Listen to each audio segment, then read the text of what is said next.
Good morning, good afternoon, good evening, everyone. Welcome back to our weekly iRacing Pro track guide. Obviously, Nick Ottinger here, and this week we have an exciting combination. This is a place that's been rewarding for myself in the Coca-Cola iRacing series. One of my first events that I competed in this series at this very track. So we're at Legacy Phoenix International Raceway, a place that requires patience, requires discipline, a lot of technique, and a lot of real, I would say, tact in being patient through these corners and making sure you're driving your own car. So this this week I want to kind of start this video off with just 5 laps just running through it. I'll talk while it's at speed if you guys would like that avenue as well, and then I'll dissect that chase view a little bit later in this video. But right now I'm gonna switch it to our cockpit view and let this play out on some key factors we need to look at. So let this roll through, and then I'll just mic up here on certain avenues we need to look at. Now, a couple things too that we have to look at is our stability at this track. It's an old track with obviously a newly updated car, and when it comes to that, a lot of times I don't have a good combination, in stability. So, as a driver, you're always looking to have a stable car, a confident car, and so you can get the maximum out of it. So here we start off at a 28.96. I think it's a pretty efficient lap. My best lap of the week will be 28.89 that I ran in this weather, and it's just pretty good. So I feel pretty good at this track. I think we'll have a good week here. Getting off turn 4 here, I'm going to kind of dissect this lap at speed. Focus point into turn 1 just to make sure we are not overcharging it, breaking free with too much braking, using as minimal wheel as I can into loading, and making sure we're angling for this center port of the track. Making sure we're not diving down to that yellow line, and just keeping ourselves optimal on the momentum side of the track. Turn 3 is a really weak point in the sense of the car is making the least amount of downforce in that moment, because the rear is popping up, the front's popping down, and you're having a lot of brake sensitivity in that. So in that manner, definitely difficult to manage your stability side of it in the turn 3. So it's something we'll have to look at.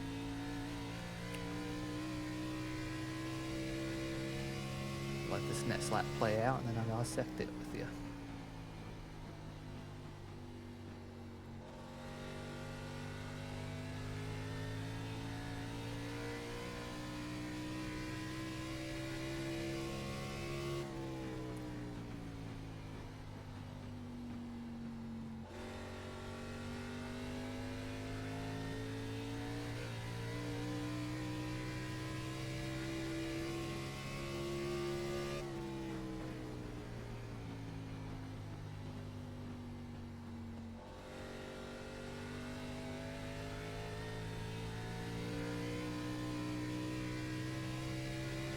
All right. Focus point, key factors, entry stability. That needs to be aware at every moment. We go on these entries. We don't want to overcharge it with too much speed. We don't want to overcharge it with, too much braking, and especially with too much wheel input to the left. And everything combined together. So, Old Phoenix requires a lot of patience, a lot of methodical thinking, processing that. May feel like you need to get back to the throttle too heavy. The easiest way to work at this track is obviously work at your entry, work to the center, and work to your exit in that order. You don't want to think about your exit as soon as you're landing into turn 1. You want to make sure it's in the back of your mind, obviously, but you don't want to make too forward thinking in that avenue, because it's very important to make sure when we get to our rolling phase, we're stable. We're maxed on our entry potential of the car. Entry of the front tires are confident, and turning, and the car is connected. So this lap, I want to break it down to what I'm thinking on entry. And I'm going to do that in turn 1, turn 2 exit, and turn 3 entry, turn 4 exit.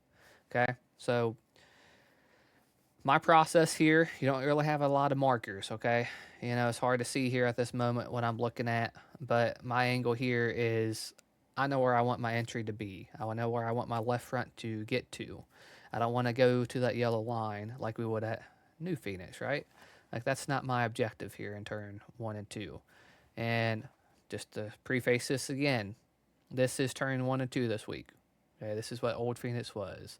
Turns 1 and 2 are the bank corners. Turns 3 and 4 is the flat section this week, with the start finish line just behind me and, about 4 or 5 car lengths behind me. Okay, so our entry, you're going to see it's going to be a Cup Series logo. Then you're going to see a Chevy logo to the left, and you can't see it on the screen, but that's where you really want to start your lifting phase and then brake into your initial brake and load to the front tires. And once again, my process is angle at a consistent load point into turn 1. Let's slow this down, worry about our braking, turning away from the wall. Well before you see the Cup Series logo, obviously, here. And very important to realize that. You don't want to have too big of an arc here to overload with too much brake pedal while also turning the wheel to the left. So recipe this week for having a lot of instability under braking, a lot of looseness and causing the rear to pop up too much, and then also causing rear brake traction at the earliest part when you add more wheel input. So you can see I kind of work to a 30% braking to 40% braking max into turn 1 here. All while you see a little bit of steering offset here, obviously, but the car's as straight as I can make it, right? Like, I don't want to add too much more brake to point this car lower. If I add more brake, I'm going to have to get off that brake pedal at a certain point and correct my wheel back to the right to make sure I get my line correct on entry. So, turn 1, I know we're going to dive into this for a few minutes here. In this avenue, you're going to have a little heavier loading point in the 1, and you're going to recognize the splitter's going to hit just briefly in the 1.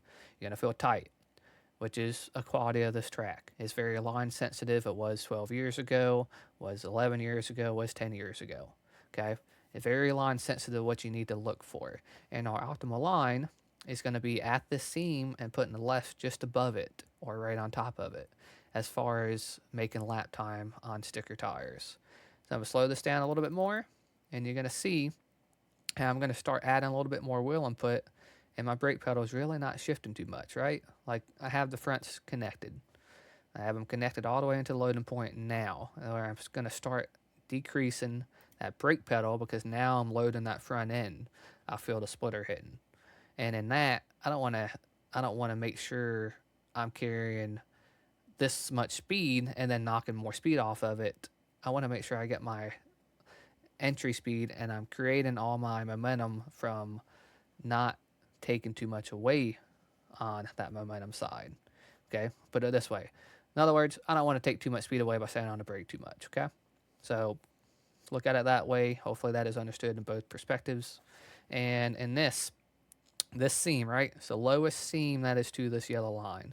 This yellow line before, is the optimal line we used to run at New Phoenix. This is what is New Phoenix's turn 3 and 4. Start finish line somewhere around here. Now, obviously, this is turn 1, and we're going to work through our center here in 1 and 2. And if you're pinching your center here, you take a lot of your momentum away as far as creating lap time, center to mid exit to full exit of turn 2. This is why entering just above the seam or your left's right on top of it is very important, because now you want to get off this brake. You can see how little brake I have. I add more wheel input. Now I'm going to be completely off of it. Now, you're going to see, I know it's very hard here, but pit exit wall is going to be about another 4 car lengths on the track right here. I'm all the way off the brake before that ends, right? So now you're in a rolling phase. That rolling phase is very important. That's going to be where you feel comfortable getting the front to turn, and you're going to angle the same type of radius you entered turn 1 with, and making sure you're not following this seam now. This seam actually widens out once you get to where this wall almost ends. It starts widening out, and you can see down here it also widens out as well. You see a seam starting to break away from this yellow line. So very important to recognize this seam here, okay? Because this is our point where we're actually going to get the front connected. Back in the day, this is the line we fought for constantly. Two cars fighting for this space all the time. We cannot enter on the bottom here because we get pinched on our mid-exit, capabilities because we don't have as much speed and the car is tighter. We don't have as much front grip to turn it. And this week we're in pretty hot track temperature. So something to think about here is now we're at the phase, our rolling phase. Let's slow this up more. Now we make sure we're still cutting down into the seam. This seems very important to make sure we got the right sides just above it or right on top of it early on, just so we know we got the grip and we're almost de-wedging the car essentially is what we're doing, okay? We're getting grip to the left front, to the left rear, and then we're making sure the right side's actually in the full optimal line of generating, grip. Now, very important to recognize I'm not instantly going 100% throttle. This track, it eats up rear tires, and a lot of it's because we're overcharging our center to mid-exit with throttle side, and making lap time. People will overcharge it with too much throttle, and they'll push wide exit, and then they'll have to get back off the throttle. So our objective is when we get to our partial throttle to make sure we don't have to get it back out of it. You can see I'm at 40% now. I don't want to have to go back to 20% all the way at exit of the corner. So what do? Make sure I'm crossing the seam, using the seam as a reference to also battle for and time my exit with 100% throttle at the right point. So now I got the car balanced how I want. I have it pretty neutral. I have it to where it's pretty efficient. Now the inefficient side of this is what I talked about. If you use too much throttle, if you got 100% here, you got all this wheel input, think what the car is doing dynamically. You get to your throttle, you're raising the front of the car up, you're raising the front of the splitter up, losing some push through the air of the track. You're having a lot of gap between the track and the splitter, which is inefficiencies aerodynamically, okay? So recognize you have that. Recognize that as an issue that the car is going to do. You're going to lose some capability that the front's sitting down, and then you get to the throttle, you're raising the front up. So you don't want to use too much throttle, pushing an even tighter feeling into it. So factor this in a little bit more. My timing of when I cross this seam can be important later on. We'll cover that. And the timing of when I get to my 100% throttle is also important. So let's look at this. Partial throttle still. I'm getting ready to cross this seam in a brief moment. Now I'm getting ready to battle to 100% throttle because I crossed it. You can see I'm at 100% throttle. Now I got a little bit of counter steer. This is a quality of this track. It is a characteristic that is always going to be there. And if you want to maximize your exit, you don't want to have wheel spin. But it's very easy to have wheel spin because of how sharp this angle is in getting to 100% throttle moment, and then also having to open the wheel up to the wall. So play this at slow speed again. Correct the car back, got my potential in the car, correcting it back to the right, and use all the racetrack, right?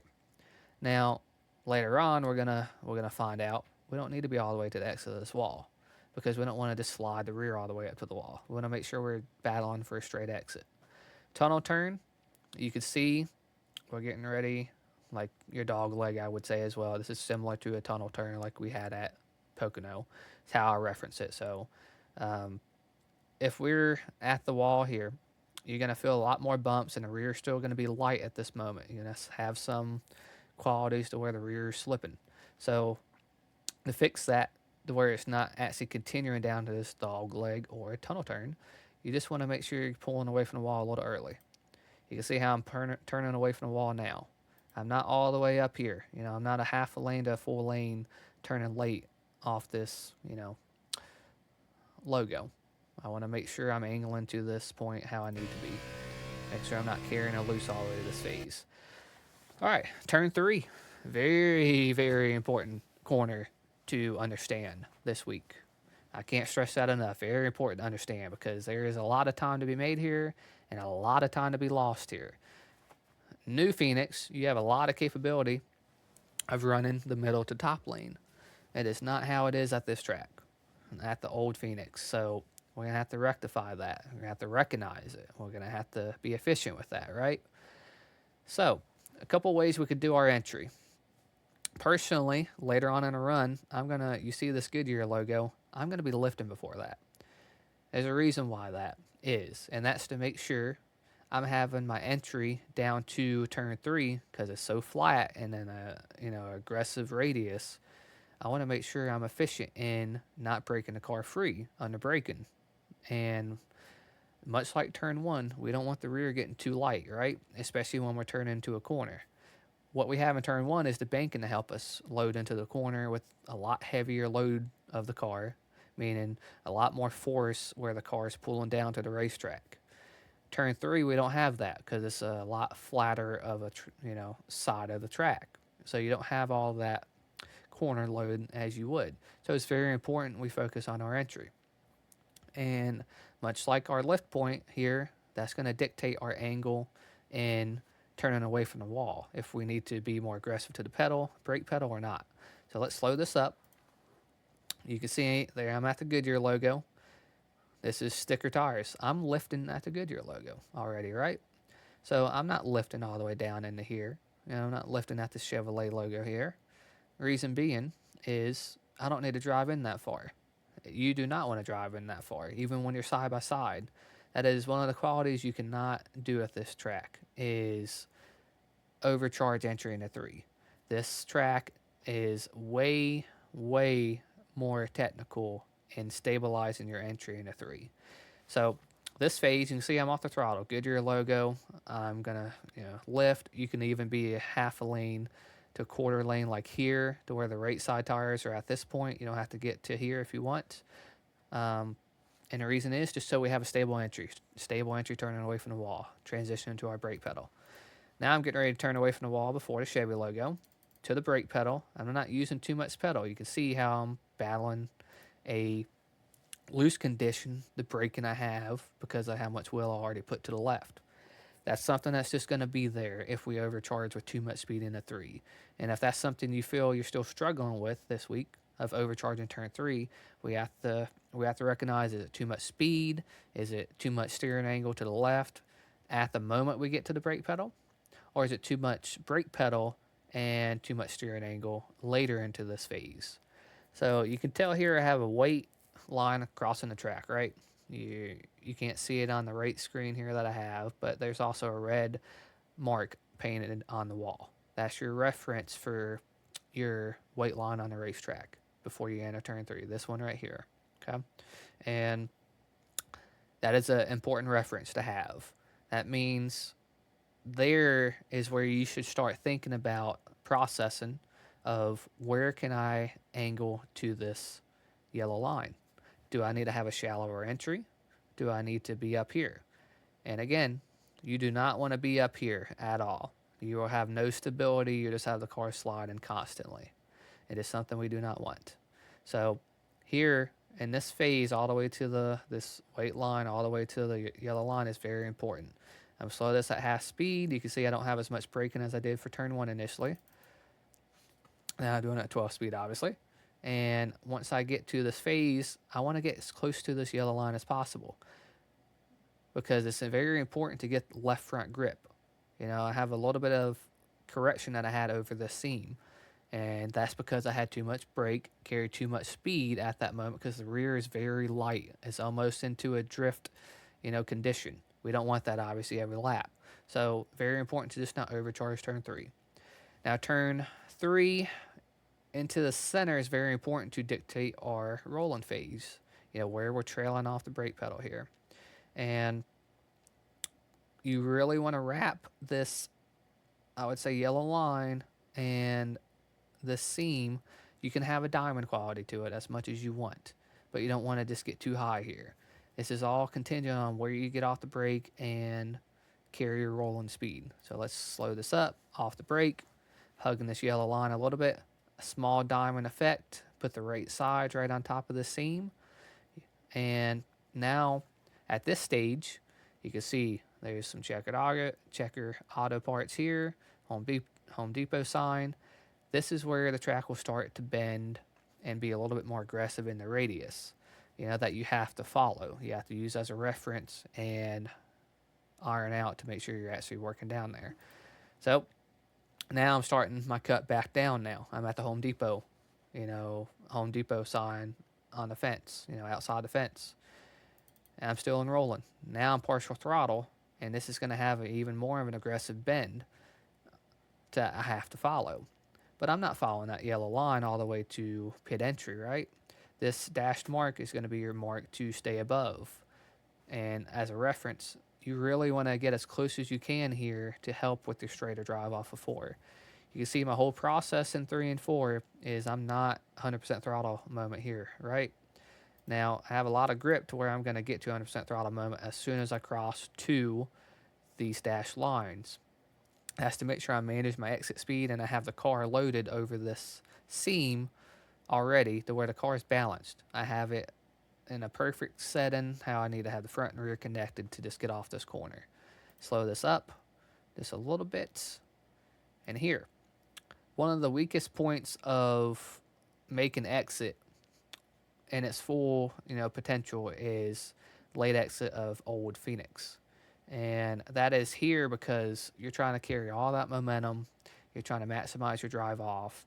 And the closer you get to this wall, you're in almost a small drift when you're trying to have a wide exit. So the closer you start pushing this exit towards the Cup Series logo you see right here, let's say we're a quarter of a lane higher, a half a lane higher, you're more prone to when we actually get close to that wall of having to correct that car back to the right just a little bit at this blue wall. And that's going to take some tire life out of it if you're just not focused like you should be. If you get there too early, you're just going to cause a lot of issues and slide in the rear. And we just do not want that. So, we debriefed on one lap, right? On what we should look for, what I'm looking for, what I'm feeling, and how you can attack this track. I'm going to go to chase view here. I want to go to lap 15 and show the difference. We have a second fall off in 15 laps. Let's mind that. Second to fall off in 15 laps. So I'm going to let this play in its full entirety, and we'll talk about it.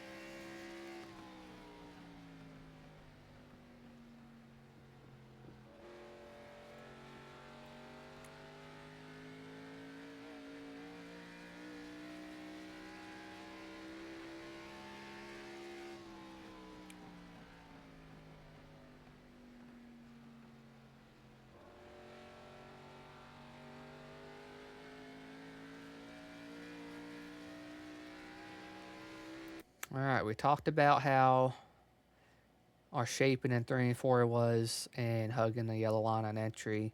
How we talked about we needed to make sure we're not overcharging our entries. And I felt pretty good. I done pretty good that lap. So I'm going to back this one up. I'm going to go into turn 1. And we're just going to do a chase perspective right here. Turning away from the wall well before, obviously, this Cup Series logo we talked about. Max pressure here, get a little bit free because of that. Now, very important, what we talked about again is where we're placing this entry. There's about half a lane to a quarter of a lane higher right here that you can get to on your, entry phase. And we just want to make sure we don't get too high, because if you get higher up in this section, the tires they're not going to grip because there's almost like a grip strip. There's nothing there. There's just no grip there. It's bumpy up there, even more so than down here. So, see, I'm off the brake, and now I'm starting to angle and follow the radius of the yellow line, right? Something to think about again. Keeping that radius of the yellow line, but consistently a lane and a half to 2 lanes higher on this center approach. We're almost at this pit exit wall. By the time I hit the pit exit wall right now, you can see the right rear is crossing into the seam. It's getting ready to cross into the seam 15 laps in. Very important to just make sure we're getting some grip to that right rear. And now it's crossing the seam once again, going towards the outside wall. I'm not full throttle yet. Wait until that left rear crosses to make sure I have the straighter drive that I need to. And here, once again, just to clarify, exit has a lot of bumps through here the closer you get to the wall. And you can hear how much you just get through those bumps as well. So, turn 3, you can see I actually went a little bit deeper into turn 3. This can change lap after lap, like I mentioned, right? So I personally like quality to where I'm going to back my entry up into 3 here now on a lap to lap basis to make sure I can actually get to my brake pedal, just where I'm not using so much brake pedal through this phase now, like this weight line I'm talking about. You can tell I'm carrying a little bit of a free condition, a little bit of correction back to the right, getting off the brake. Now I'm completely off the brake, and now I'm in that rolling phase of where I'm more in control. The front's actually active. I'm actually starting to balance this car, how I want to in a diamond quality. Something just to think about again. That's just, you just want to make sure you're getting as much grip to this car as you can and not getting down to this, out to this diamond quality way too much in this, section of the track. And I want to keep it in the black. So I'm going to go to 25 here. So you guys can see that in its full entirety. And I'm going to start letting this play out, and we can just kind of close out our final thoughts here.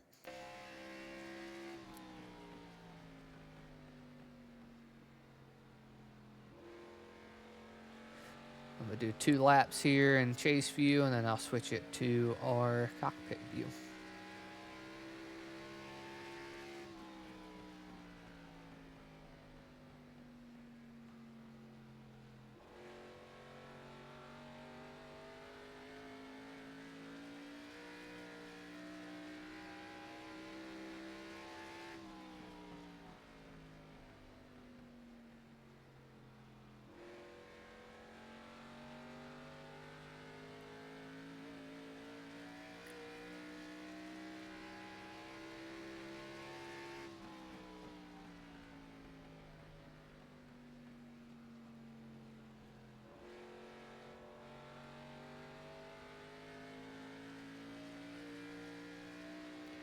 Go to cockpit view.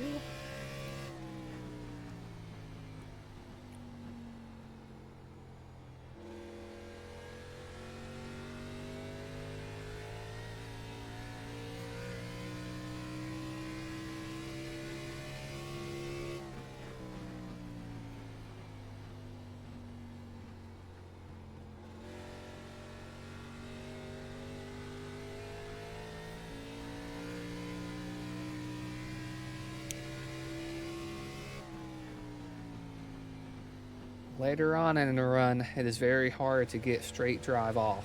You feel like you got all that capability and power to get to the throttle. And even more important to just not get to 100% throttle, just to do it, right? So you want to make sure you carry all this rolling speed into the corner as far as you can, but recognize the part you're actually going to get to your partial throttle, just to make lap time. Because at this track, you want to be in the throttle. But you don't want to be in the throttle too early and pushing a tight into it, at this section right now. Let it roll, let it cut. Use that seam as a reference, and then drive straight off the corner. Same thing in 3 and 4 here. Not overdriving entry. Get off the brake a little bit. Let it roll. Find that angle you need to have for your center to full exit of the corner. You can see how much I'm having some slide qualities in the car. Tires are getting hot at lap 30. Now you can imagine that another 30 laps from now, how much you're going to have some inefficiencies of tire life. Just really hot. So work these tires in how you need to, but make sure you're just not overcharging entry. It's very, very important quality once again. But just not do. 30 laps here at Phoenix. Yeah, it's pretty efficient laps. Wanna say I'd say probably one of my better runs I've had at this track in this car. And just some final thoughts, kind of clarifying some things again, and how we need to focus on important, avenues of this track. Is not overshooting entry. Even if we have a little bit of an underdriving effect, it's better to do that than overdrive it and get offline. And to set up passes here, focus on your own attributes first. You have to focus on your own qualities of the car, what the advantages are in the car, what you can get out of the car. and then make sure you're driving the track correctly. Can't stress that enough, and making sure we're driving the track correctly and having the right angles that we need to get back to our throttle, for instance. Some things that people are going to be focusing on this week that is going to be difficult is they're going to probably be building free on entry. And we have to rectify that. We have to simplify how we need to get in our entry. And that's just making sure we're not using too much brake while we're turning the wheel into the corner. And now that's the lightest part of the corner again, especially for turn 3. So I think we'll have a good week here. It's going to be a lot of testing, a lot of driver development that I expect us to have and really enjoy the track for what it was, a driver's track. And I hope we have a pretty good sense for what the week's going to be. I'm really excited for it. I love this combination. I love this track in general, like I mentioned at the start of the video. I see a lot of good things we can have. And if you guys have anything you need to, come to me with, always open a message away, a Discord tag away, whatever you guys need to shoot me a message. I'm willing to help as much as possible. So that'll do it for us this week. Appreciate you guys tuning in. Welcome back from the holidays, and I'll see you guys around.